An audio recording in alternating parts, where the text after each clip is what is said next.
The idea of polyamorous couples has always been a strange thing for me. Until I watched Castlevania and I was like, what do you get when you have a sleeping guardian, a warrior, and a magician? Your first OT3. I'm Minty. And the one that's not horny on the left is Annie. This is FunUntitled. We said every podcast went F you. So they kind of announced recently that season 4 of Castlevania is finally gonna come out on May 13th. And the way we scheduled our episodes, this is coming out the day after. But if you're like us, you're not that quick to watch it. Although there are some people who are very quick. Some people are crazy and they'll watch it. Comes out, no sleep, watch it. And then they'll rewatch it an hour after sleeping. But I know what you're wondering. But I haven't seen Castlevania for so long. How will I know what's happening? It's not like it's always on Netflix and you can just rewatch it. Why don't I listen to 2 Asian girls tell me what basically happened, but not really because it's interjected with a bunch of their opinions. To be fair though, I think when you first watch Castlevania, it's very overwhelming. Yeah. But like the second and third time, it just it makes more sense, the plot's much more simpler, and then you can catch some of the nuances. So let's just start with season 1, which was only 4 episodes. What? Season 1's only 4 episodes. I did not remember this. Yeah. So basically, you start off with Dracula meeting his wife Lisa. Okay, that's the whole point of Dracula putting humans on stakes. And I'm like, Dracula, don't you want a nice woman like Lisa to come into your life and change everything? But basically, yeah. Dracula meets his wife Lisa. They have a baby. We don't actually know how old he is in human years. Maybe 6? I feel like that was the age that was said. I don't think so. He's like a 30-year-old man but he's only been alive for 6 years. Had a good mom, I assume, because Dracula had to travel the world like a human. But because they killed his wife, Dracula's like, in 1 year, I shall raise an army that can kill everyone. And so a year passed, and the apocalypse happens, and the night creatures are coming down from the sky and killing everyone. And you meet your protagonist, Trevor Belmont, who's basically a guy who's down on his luck. His family has all been excommunicated or dead. I just think of that John Mulaney bit. It's Trevor Belmont. He's a dishonored demon slayer. What was that phrase? Word? Dishonored? He's a disgrace. Oh yeah. Demon fighting. But he's from the Belmont family. Now, okay, the one in Castlevania is Richard Belmont. I'm sorry, the one in Super Smash Bros. Is Richard Belmont. And Simon Belmont. So they are not the one that we're looking at here. There's a lot of Belmonts in the Castlevania series. Oh yeah, I don't know, but I guess if you don't know, Castlevania is originally a video game that has 20 games and has started probably on the Super NES. Started on something. I don't know if there's been a recent Castlevania game though, but it's a very complicated plot. I believe the last time we've ever seen something similar to a Castlevania game, the creator of Castlevania went to Kickstarter to start their own game, and they got funded. I believe it came out, but no one talked about it, so it wasn't that great. Oh, I kind of remember that now. Yeah, it's like a girl, she had a sword and a stained glass motif. Yeah, no one did talk about it. There was a YouTube channel I used to watch that said all the histories of games. Like, oh, this game came out, then this game came out. Castlevania has a shit ton of branching games. I mean, they have so much timelines to go through, right? Because it's a game about generations, and then Dracula is just one long timeline, but so a shit ton of things happen there. But anyways, I think they did a good choice doing a totally new Belmont. Is Trevor Belmont not from the video games at all? No, I don't know. I just mean not the mainstream one. You Oh, could have done okay. a whole series with literally just, the first Belmont. Supposedly, Castlevania is gonna have a spin-off. Of what? I don't know. It's gonna be different characters, but the same universe. Okay. I didn't read it too much into the article. I was at work. You have a job that's not this? No, of course not. But basically, Trevor, he's just, wandering through the earth, killing night creatures as he goes, and he finds a town with speakers in it. And speakers are people who hold great knowledge, they pass it down orally, and they are hated by God. So, weird thing. There's this thing of this show, and I don't know if they are against or for Christianity, but I think they're against Christianity. That is blasphemy. Who's not modern day against Christianity? Anyways, apparently the Belmonts and the speakers have somewhat of a good relationship, so Trevor can't possibly see see the speakers dying to the night creatures, because the speakers in this town won't leave because one of the speakers went to go find a sleeping guardian, and the town is blaming the speakers for the night creatures coming, even though the whole Dracula thing happened. The bishop being like, it must be the speakers. Like, what about the thing that happened a year ago when you burned that lady? Well, no, God wanted me to burn her. That wasn't my fault. Oh, I wonder if that makes that scene of the bishop dying to the demon much more powerful. Being like, God didn't do this. This is all you, man. Yes. You're in it. Oh. Well, I'm just connecting things for myself and the audience. Minty's funny because every time a new season of Castlevania comes out, Minty has to watch the previous seasons in order to remember. And I'm like, because of you, I cannot get that damn conversation about the guys who getting his goat fucked by some drunk guy out of my head.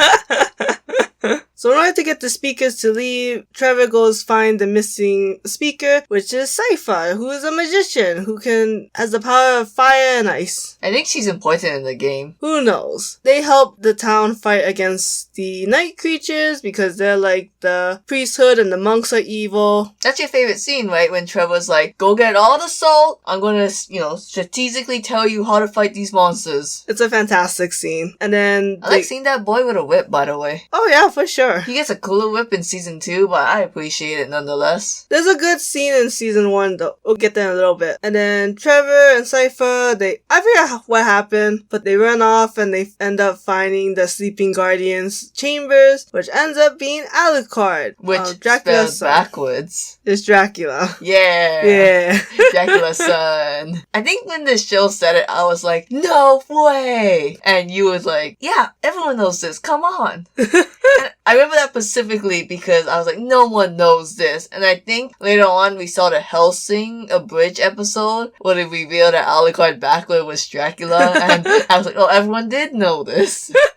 Okay. I think there's a thing with vampires and opposites, right? Because of mirrors? Mirrors is more about a purity thing. Oh. Real quick, back in the day, mirrors used to be lined with pure silver, and vampires can't deal with anything pure like that. So when they look at a mirror, they can't see themselves. But now mirrors are lined with aluminum, so technically a vampire should be able to see themselves in a modern day mirror. Fun fact, that's also why vampires can't stand salt, because salt is supposed to be very pure. It's a purifier. But I think, look, when you're watching Castlevania, you're like, seems like an okay series. When Trevor fights Alucard, you're like, I need a season 2 now. And then, season 2, you have your 3 merry men to go on to season 1, you have it. Did you know that them meeting is like a prophecy? Yes, because Sypha had that whole thing about the guardians, and Trevor was like, that's no guardian, that's a vampire. Yeah, and Sypha mentions that's why the Elder tried to keep Trevor in the city so long. Yeah. Was because, I thought that was cool. I didn't catch that till my 3rd watching of the first season.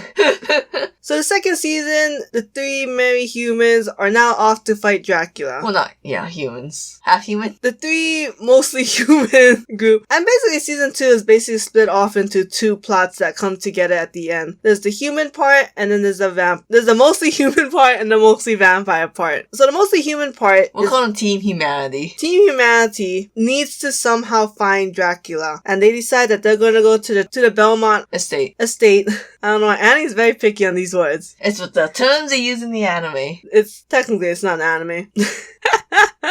What was I saying? They needed to find the Dracula's castle, and there's a lot of spells at the Belmont estate that they can use to track it down. Right, so they head off there. And for the vampire part, Dracula, he's already decided he wants to end humankind. So he needs to gather a general of vampires to lead his army. Which I am like, why has no one done this already? I'm a little upset Spaghetti, how he had like a vampire from almost every continent. We had Asia, we had Europe, obviously. Yeah, and then we don't really get to see them. I don't think any of them really had talking parts. Yeah, no, they don't. Yeah, okay, so that made me very upsetty. Except Godbrand and Camilla, of course. Yeah, Camilla, the first female vampire, and Godbrand, the guy who doesn't take baths. From Scotland. Scotland! And besides the vampire generals, he also has, when he was traveling as a man, he met 2 human forge masters who has the ability to bring the souls of people from the dead into living bodies to become night creatures, which are loyal to the forge masters, who are loyal loyal to Dracula. And their names are?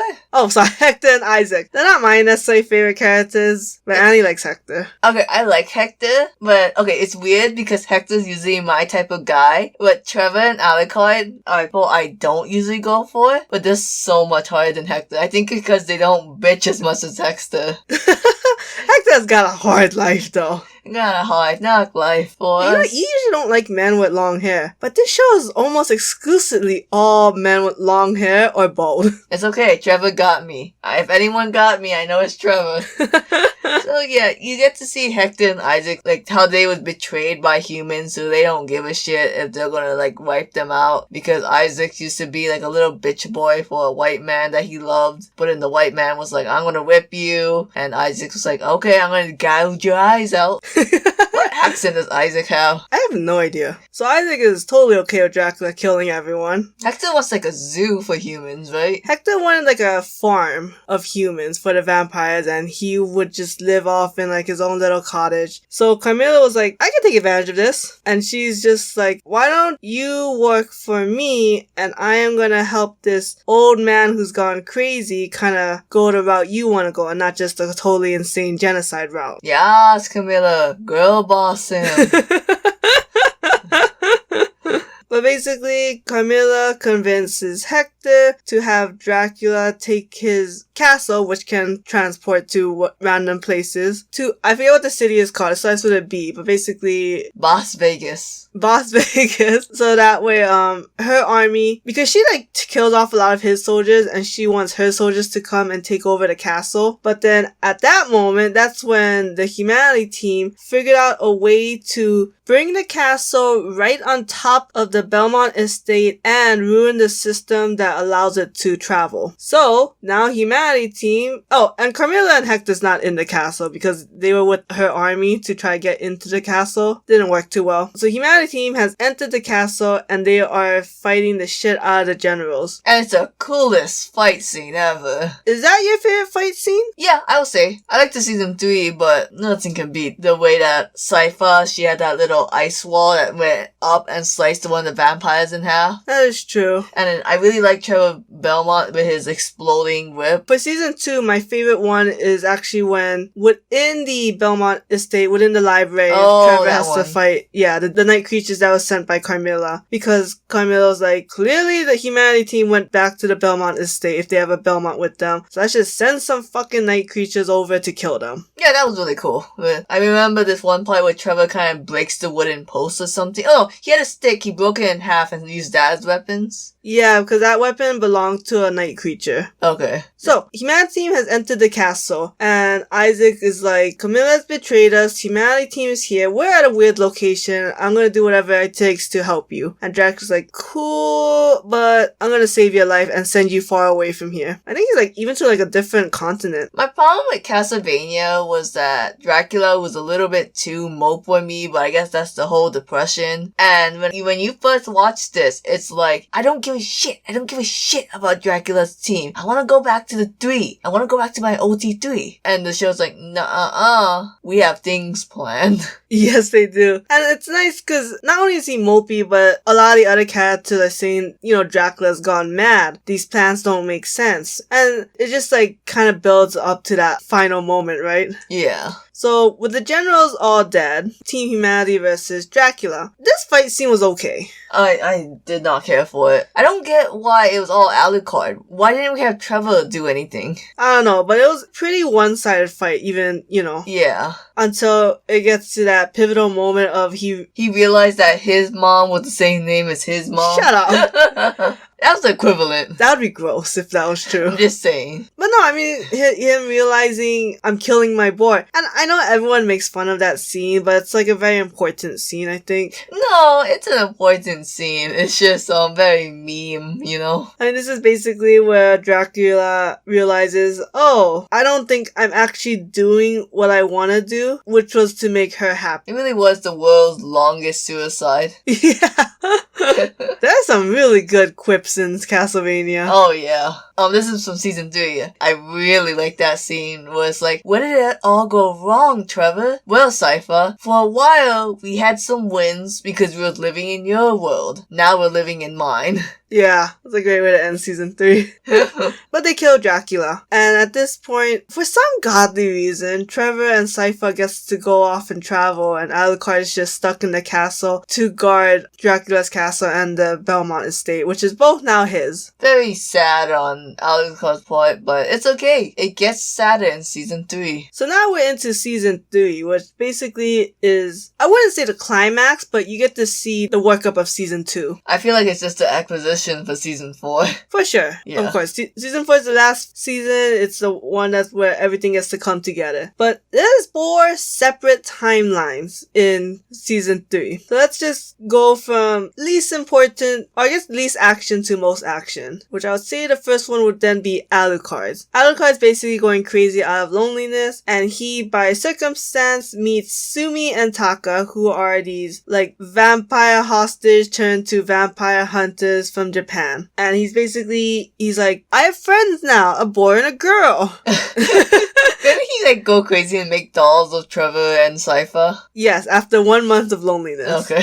So this was okay. He wants to teach them about how to kill vampires. He wants to teach them magic, how to fight. He wants to be able to, like, give them enough knowledge to not only protect themselves and their friends, but also to pass on the knowledge forward. And you do see a lot with Sumi and Taka constantly being like, I want to learn this, I want to do that, what's that? And Alucard never gives really straight up answers. So, which leads to them being like, we're gonna kill Alucard, because Alucard is just sus as all hell. Okay, I watch really happy media. I know sad, depressing media is for some people because, I don't know, it's their way to cope. It's like that comic where like, oh, you can have your uplifting media, but I'm here to make my depressing media to help people get lifted from the dark. But my god, it was so depressing to watch the two manipulate Alucard by like having sex with him and trying to kill him in bed. Which was interesting because that scene ends with like, obviously he kills Sumi and Taka, and he talks about, I told you my dad didn't like magical weapons, but I never said I didn't use them. I never lied to you. Is that kind of a lie of omission, or do you just think it just never came up? I just think he never came up because this boy doesn't know how to socialize with people. He's a 6-year-old in a 30-year-old man body.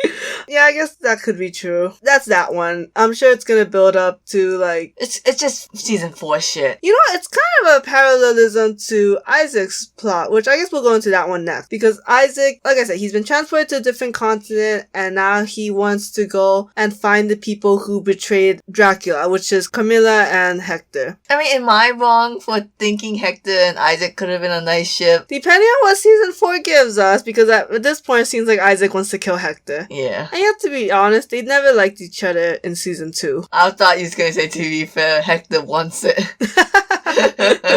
But Isaac's whole thing is like, he has this weird thing of like, can he trust humans? Because he keeps flip-flopping between the collector was nice to me, now you're assholes. The captain was nice to me, now you're assholes. The other forage master's a nice person, now you're an asshole. It's like, okay, you gotta know that not all humans are good and bad, and you're just basing it off your weird like scale. You're saying that there's other humans as assholes, not like the captain became an asshole, right? Yeah, so, okay. Yeah. And it's just kind of like... This is kind of stupid, this whole Isaac thing, and it's like you're trying to make an intelligent character, but he has such shallow logic. Yeah, it's really such a weird gray area with Isaac. And there's this weird thing between, like, Christianity and the world of Castlevania. Because then Isaac starts fighting, like, this mage who, like, put the crown of thorns on people, which is clearly a Jesus illusion, right? And it's like, I don't know if a god exists in this world. I assume no. Yeah. Because there was this one weird scene in season 2 where Hector brings back the Archbishop to life. Well, undead, right? Yeah. And it's like, and the Archbishop can bless the water to be holy. Yeah. Why? Because... Is God giving his powers to the undead now? Yeah, you got me there. That makes no sense at all. And I'm trying to think if there's a church in the original Castlevania game, so I'm guessing Christianity has to exist. No, I mean, there's no denying Christianity exists. Yeah. It's the idea if God exists. Oh, gotcha. Which According to Cypher's group, God exists and they hate us. This is from Supernatural, by the way. Oh, right. Weren't they? Were they the Winchesters? Right? They were part of a clan. It wasn't called the Speakers, right? No. I don't. The mom was part of something. I don't know what. Yeah, and that's how they got the bunker. Right. Oh, how do we not remember what that was called? Oh, because Supernatural it became a lot after a while. Anyways, the other thing that bothers me is that these Forge Masters, when they make a night creature, the night creature can literally be anything. One human body can just be like a small bat-looking thing to like a ginormous 5-story tall mountain of a beast. And I'm like, why are they not all just these 5-story night? Because they don't say that there's a limit or I need more bodies to make a bigger body. It's like, no, it's just one body can be whatever he wants and have amazing powers. It could be like a mana thing, right? Like it's all internal. Yeah, we're assuming that, but they never say anything. And I feel like they're making Forge Master to be so important in season 2 and 3 that there's no limitations talked about. Yeah, they should. Like, it would be really cool if it's like, oh, we can make this 5-foot tall monster, but it'll only live for like a minute. Or like it costs you a village. Yeah. So I was like, man, Isaac, no wonder Hector is so important to the sisters. Which I guess we should actually get into Hector's story now. Sad. Very.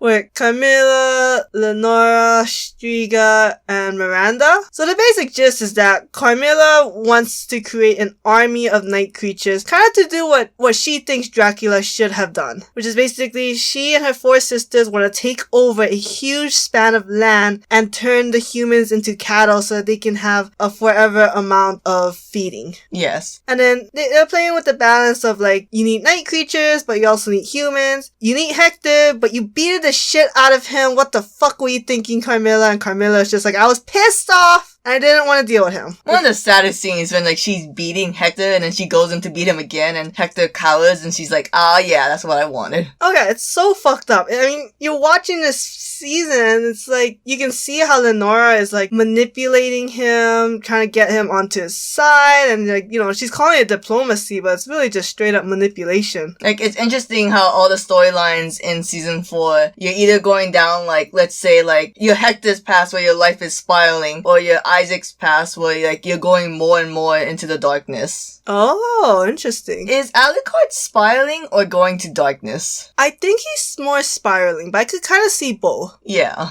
Anyways, Lenora, drops the diplomacy act, drops the panties, and just basically makes Hector a slave to her and the 3 other sisters. Now here's the fucked up thing, y'all. There's a scene in Castlevania season 3 where like Alucard's having sex with his 2 Asians, and then you have Hector and Lenora having sex there, and they both got betrayed during sex. It's like this show is taking a premarital sex is a no stance, and I will not stand for this. Christianity plays a huge role in Castlevania. So yeah, so now Hector, has that slave ring, so all his little beastie boys will become loyal to the vampires. Yeah, it's interesting. There's always this concept of like slavery with Hector. Like he makes his little pets, then he becomes a pet. He wanted Dracula to make humans into cattle, which is basically slavery. Yeah. But I guess his downfall was to never think what was gonna happen to him. Because he's human. Yeah. So he should have been a slave.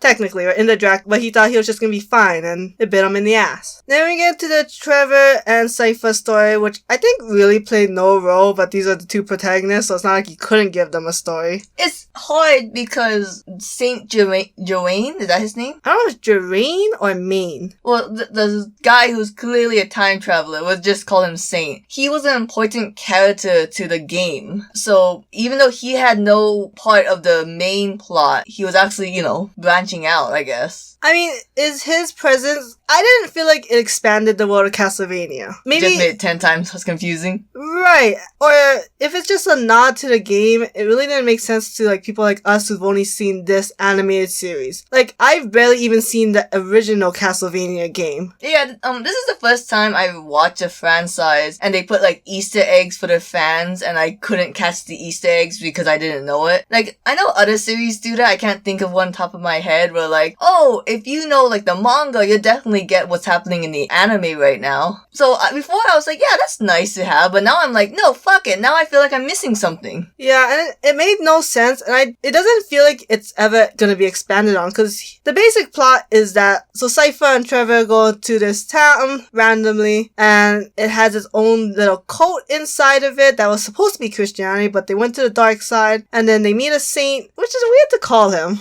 Yeah, he knows what toilet paper is. He's from the future, y'all. Well, they make it sound like he traveled to China. Oh. And China has something called toilet paper, which I do believe they did invent toilet paper. Nice. I think they invented paper too, right? Yeah, actually. Nice. And fireworks. How the two are related, I don't know. But basically, the cult is on top of the infinite corridors, or something like that. And that's where Saint Germain wants to go, and Trevor and Cypher, mostly Cypher, wants to help Saint Germain. And then there's this guy called the judge who's like, I run this town, hump, hump, hump. Yeah, so when they find out that the cult is actually super evil and is like trying to open a portal to hell, and it has their own night creature who's like, the night creature looks like he's held up hostage by the cult, but it's actually the night creature asked the cult to nail him to the wall like Jesus. Like, there's a lot of Christianity illusions. I'm like, does God exist? Now, that's neither here nor there, but it's kind of an interesting point, because if you have hell and fantasy creatures and stuff, and then obviously a thing about souls, you gotta think about, is there a God or not, or are we just fucking around? The end of this arc with Trevor and Cypher. Okay, so basically, they decide to do something about the cult, and they're like, let's do it at night when everyone's home. But the cult was carving symbols into people's homes, and that symbol stole the souls within the homes to help open the door of corridors, the infinite doors of corridors, or whatever. And then all these night creatures from hell came out of it, and then... Super cool fight scene. Oh, the best, because I guess somehow they figured out Castlevania was going to be a good show, so they had to really put the budget in the fight scenes. The leader of the cult kills the judge. The judge tells him, since you won, you can leave. Go over to the special location, which he told a little kid to go to. When you're first watching your show, you're like, what the fuck? When you're second time watching this show, it's like, why would you do this? What is the point of this? Seriously, it's really fucked up, because they both die. The little kid, cult leader, the judge. Everyone in this village is dead. Yeah, basically. Because the soldiers who went in their homes basically had to fight the cult, and they're dead. The cult is dead. The leaders of the cult and the village is dead. It's crazy. And it basically, I'm pretty sure the whole place just burns to the ground. Another anthology is just depressing, and yeah, it must be exposition for season 4. See, but of what? Because it was already established in the beginning of season 3 that they want to go and defeat Carmilla. Yeah. Then they had this story. And it's like, this is just clearly like a side story to their main quest to defeat Carmilla. Yeah. But what was the point of this story? And if it's just for Saint Germain, then what is the point of having Saint Germain in this animated series? I think this is just a theory. So as we all know, season 4, the next season will be the last season. And the creator of Castlevania has said after season 4, he's still gonna try work on Castlevania, but it would be a different era of Belmonts. Oh. So I think Saint Germain's gonna come back in the next series. Oh, that would be interesting. What would you call it? Castlevania has like a million names that's all like Fate of Mirrors and Lord of Shadows and like whatever. I'm like, what the fuck kind of... This really was like the 80s of naming video games. I just hope it's a sequel so we know this is like Trevor's great-great-grandson or something. Or a prequel. I guess so. Get to see Richard and Simon. Yeah, because I think I read that in the official timeline, Trevor is the grandson of Simon Belmont. Oh. And I can't remember who the middle one was. It's like a Joestar timeline. But so I'm looking forward to season 4. A trailer dropped, so I won't tell Minty, but I know little snippets of You saw the trailer? I know you don't like watching trailers, so it's not like I needed to wait for you. I'm sick of this. Oh, I will just say, Alucard is wearing his Symphony in the Night outfit, but they took out the shirt. And I was like, yeah, show that titty. I have no idea what that means. But if all goes as planned, next week we'll do our second part of Castlevania, which is all of season 4. And hopefully it won't be as long as this episode. Hopefully, Mother effing Cypher, Trevor, and Alucard get back together because it's stupid that they separated this whole season. OT3.